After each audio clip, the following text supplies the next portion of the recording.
Welcome back to another video on the channel, and today I'm going to be telling you the top 10 rising stars in the National League. Of course, if you do go on to enjoy this video, please remember to drop it a like and subscribe for National League content on YouTube. Also, let us know what players you feel missed out on my top 10. Of course, a lot of it is based on opinions. I'd love to hear yours in the comments if you disagree with any. And check out our sponsors, Cards Accepted. Anyway, it's enough of me waffling. Let's get on with 10th place. Starting things off then with 10th place, and I've gone for Kahrel Reddin of Altrincham. The pacey winger came through the youth ranks at Aston Villa and Stoke before getting his first taste of men's football at Altrincham last season. The 21-year-old's numbers weren't exceptional last season. However, he was in the shadows of the likes of Regan Linney and Alex Newby, who dominated a lot of the goals. Unlike this season, where Kahrel has really had to step up with those two leaving. And so far, I think he's done a pretty good job of that. 4 goals and 2 assists. But I think his overall play and his actual threat going forward is often undervalued in this division. He's one of the most talented wingers for me. He's got a bundle of pace and he's got a lot of potential. At the age of 21 as well, he's got a lot of time to grow, and I think he will be a player that will certainly be playing in the EFL in the future.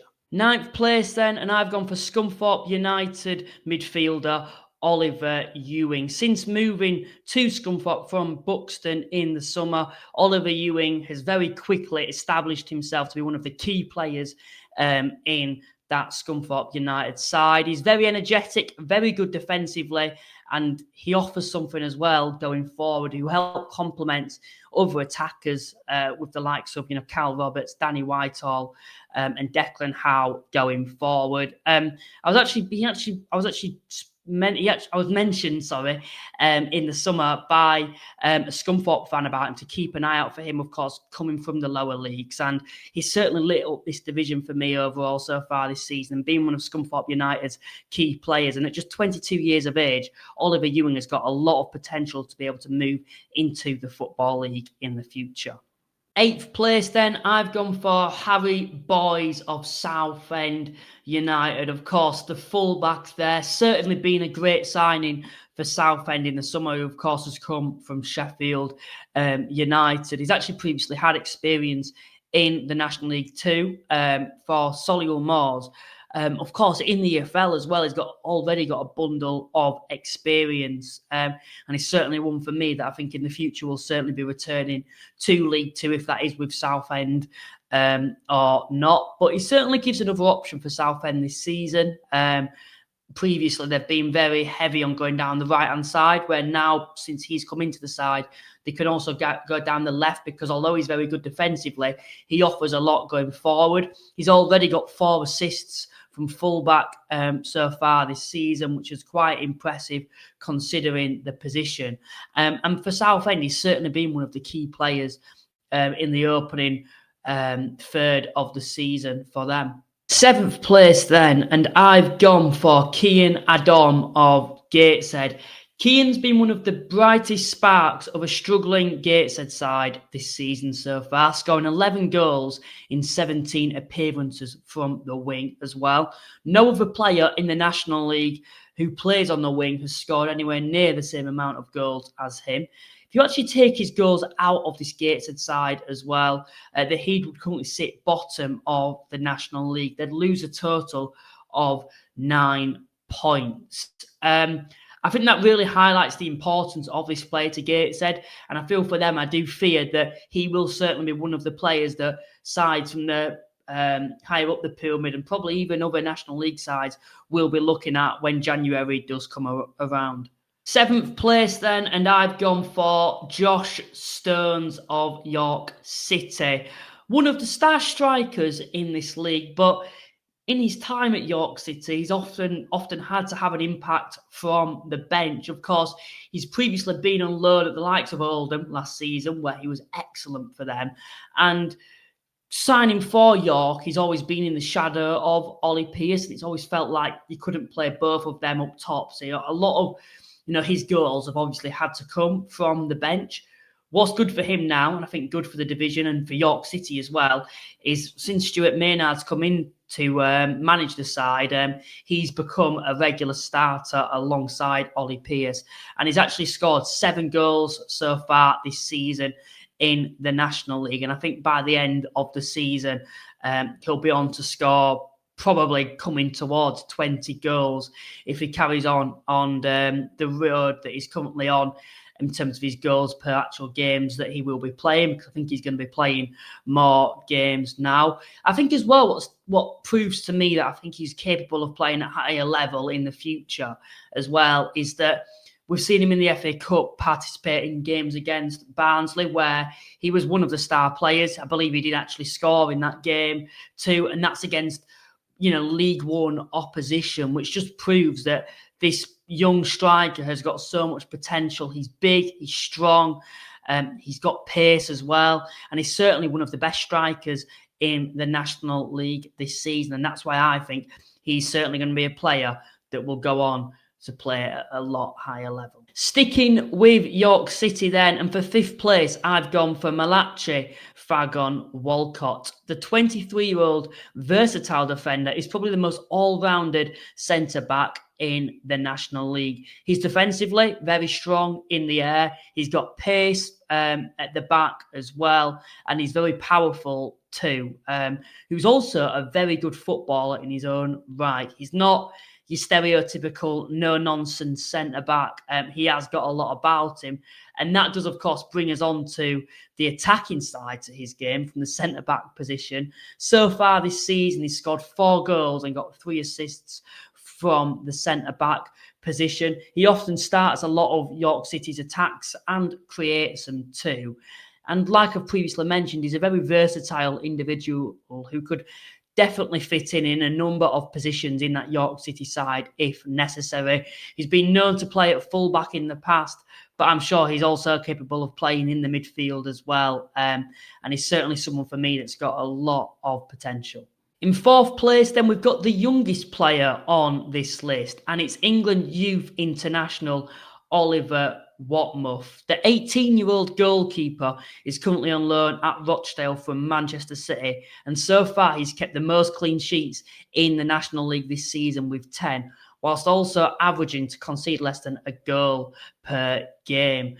The young goalkeeper certainly has a bright future in the EFL. He's already made appearances for England's youth, England under-17s. And for me, if you actually watch him, not just in terms of his actual goalkeeping ability, but his also ability to be able to pass out from the back, he's certainly someone who you can very easily tell he's been coached and been through the youth system at Manchester City. And I feel this will be his only year where he will be playing in the National League. And he's certainly someone for me that if there was anyone on this list that I think could go right to the top, I think Oliver Watmuff is certainly one who's got that potential. 3rd place then, I've gone for Carlisle United's Chris Conn-Clarke. Of course, he's currently on loan at Carlisle from Peterborough, but has recently had experience in the National League at Altrincham, where he absolutely tore this division apart. He had the most combined goals and assists when he was last at Altrincham in the 23-24 season, and of course has made the move to Peterborough. And I think a lot of us felt when he made that move, with him being I think 21 at the time, we probably would never see him play in this division again. Unfortunately for him, I don't think it's down to his ability. I think he's very much capable of playing at this level, but it's just not worked out at Peterborough so far.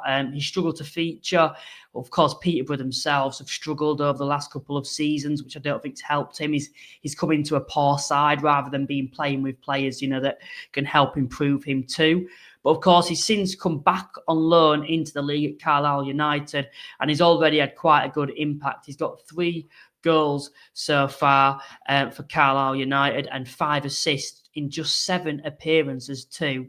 And he's someone that if he remains at Carlisle for the rest of the season, his goal contributions will be looking very similar to what they were when he was last at Altrincham playing in this division. I think the question for Carlisle is whether he will be recalled by Peterborough under their new manager, because I do feel he is someone that's certainly capable of playing at that level. He dictates the game. He creates opportunities, and for me, he's one of the most all-rounded attackers in this league. He's unselfish, but can also find the back of the net too.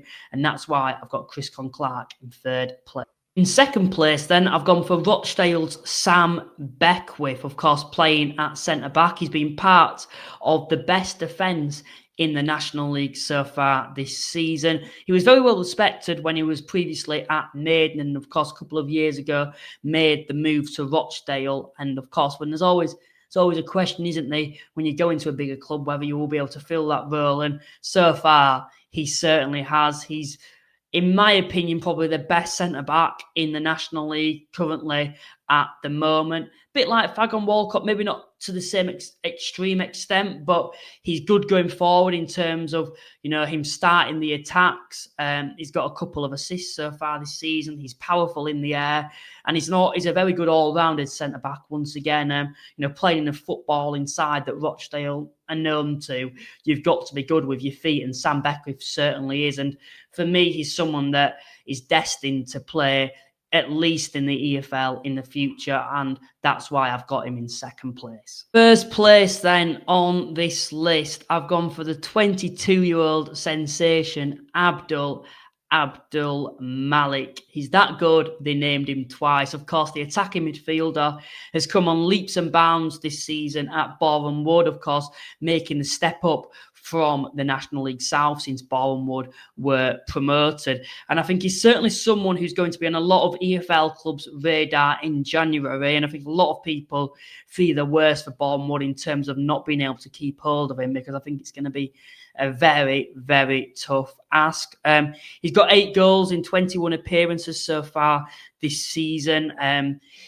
His skill set is ridiculous for non-league. If you actually watch some of the goals he scored, there was one a couple of weeks ago, I think it was against Brackley, where he literally picked the ball up in his own half, took on about 5 or 6 players and scored. And he's one of these players that can make things happen from nothing, in these very tight situations where it looks like, you probably have to go back. He always looks to drive the ball forward, and he's certainly very, very gifted and someone that a lot of EFL clubs are going to be looking at in the summer. He's probably been the poster boy of Boreham Wood so far this season, who've certainly had a good start to the season overall, currently sitting in 5th place in the National League. And I think the heartbeat to that is Abdul Abdulmalik's ability so far this season. And that's why I've got him in first place. That completes my list for the top 10 rising stars in the National League for everyone to be keeping an eye out for. Let me know which ones you would alter, and also which other players that have missed out that you would include. I am aware there are a couple of players out there that a lot of people would probably want to include, but of course it is all about opinions. So just let me know in the comments what you think on my list, and let me know which players you would alter and change. Anyway, thanks for tuning into this podcast. Please remember to like and subscribe, and we will see you next time. Bye for now.